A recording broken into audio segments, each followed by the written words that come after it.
Friends, నేను మీ Surekha Cherry 676 YouTube channel. బెండకాయ పులుసు కర్రీ ఎలా తయారు చేసుకోవాలో చూపిస్తాను. ఫస్ట్ స్టవ్ వెలిగించుకోవాలి. ఇవ్వండి ఫ్రెండ్స్, ఇలా స్టవ్ వెలిగించుకొని ఒక 4 స్పూన్స్ ఆయిల్ వేసాను, ఒక 10 గింజలు ఆవాలు వేసాను, ఇగో 10 గింజలు మెంతులు, చూడండి ఫ్రెండ్స్ 3 ఎండుమిర్చి ఇట్లా 2 ముక్కలు వేసేసుకోవాలి, 2 రెబ్బల కరివేపాకు, 6 రెబ్బల చిన్న ఉల్లిపాయలు దంచి పెట్టాను, ఒక 10 పచ్చిమిర్చి సన్న చీలికలు, ఉల్లిపాయ పెద్ద 10 శనగబేడ గింజలు, 1 టేబుల్ స్పూన్ జీలకర్ర,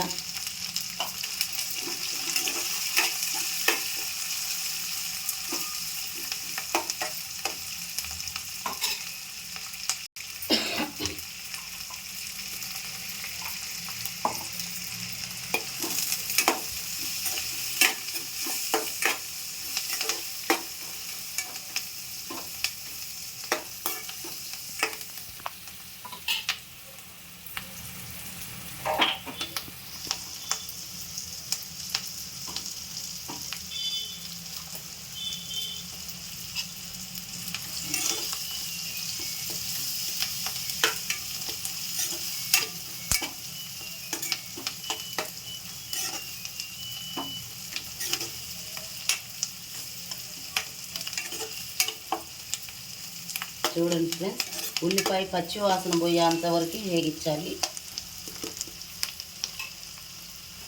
చిటికేడు ఇంగువ,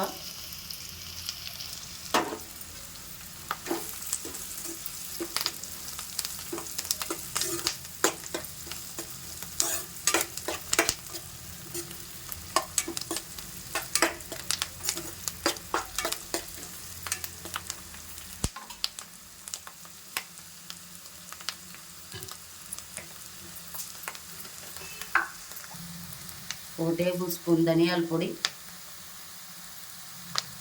అన్నీ ఇలా మిక్స్ చేసుకోవాలి.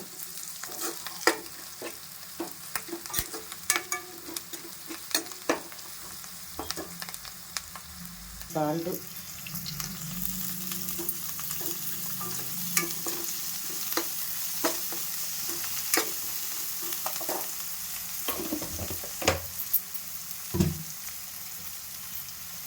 నాలుగు 400 గ్రాములు బెండకాయ ముక్కలు ఇలా చిన్న చిన్న సైజుగా కట్ చేసుకోవాలి.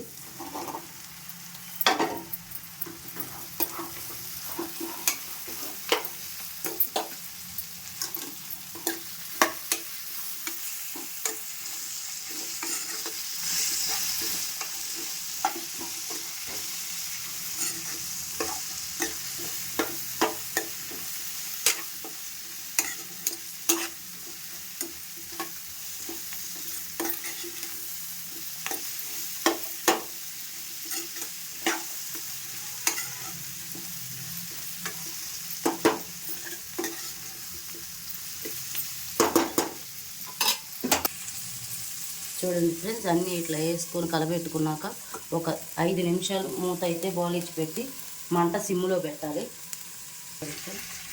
మూత తీసి ఇలా కలబెట్టుకొని చూసారా, బెండకాయ మీద సన్నటి పొంగు అయితే వచ్చింది. అట్లా పొంగు రాగానే ఒక పెద్ద ఉల్లిపాయ సైజు అంత చింతపండు రసం,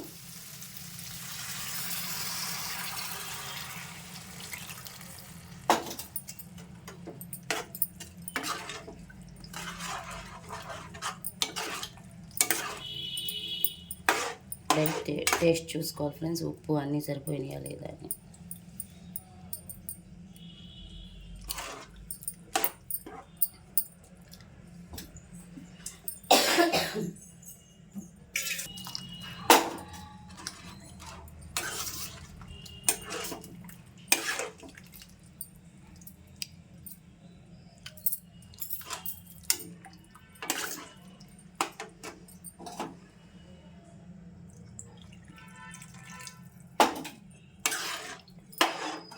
కొంచెం ఉప్పు తగ్గింది అనిపిస్తుంది ఫ్రెండ్స్.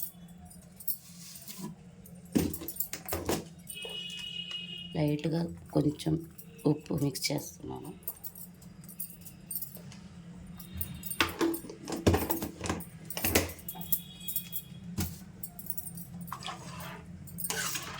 ఎంతో చేపు పట్టదు, ఒక 15 నిమిషాలు కర్రీ అయితే తయారైపోయింది.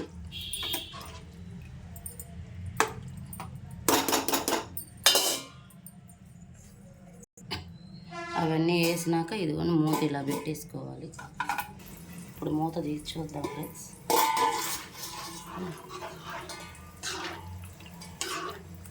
కర్రీ అయితే ఉడకాలి బాగా, ఒక 10 మినిట్స్ పట్టుద్ది.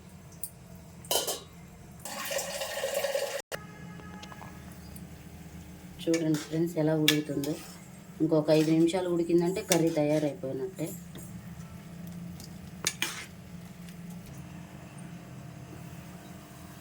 చూడండి ఫ్రెండ్స్ ఎలా ఉడుకుతుందో. ముక్కలు భాగం అయితే ఉడికిపోయింది. ఇంకొక 3 మినిట్స్ ఉడికిందంటే అయిపోయింది. చూడండి ఫ్రెండ్స్ కర్రీ అయితే ఉడికిపోయింది.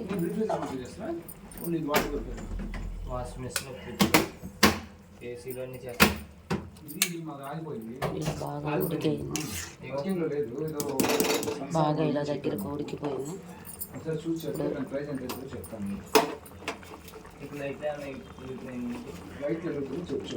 కొంచెం బెల్లం వేసుకోవాలి. ఇష్టం లేదని వాళ్ళు స్కిప్ చేసేయండి.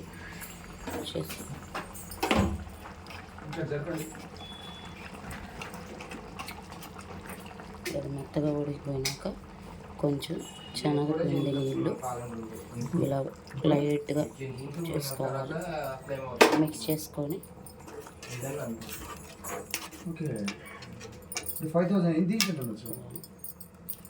కర్రీ తయారైపోయింది.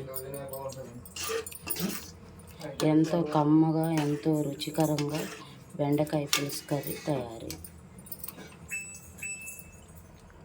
కొంచెం కొత్తిమీర వేసుకోవాలి. అంతే ఫ్రెండ్స్, బెండకాయ కర్రీ ఎంతో రుచిగా ఈజీగా కర్రీ తయారై.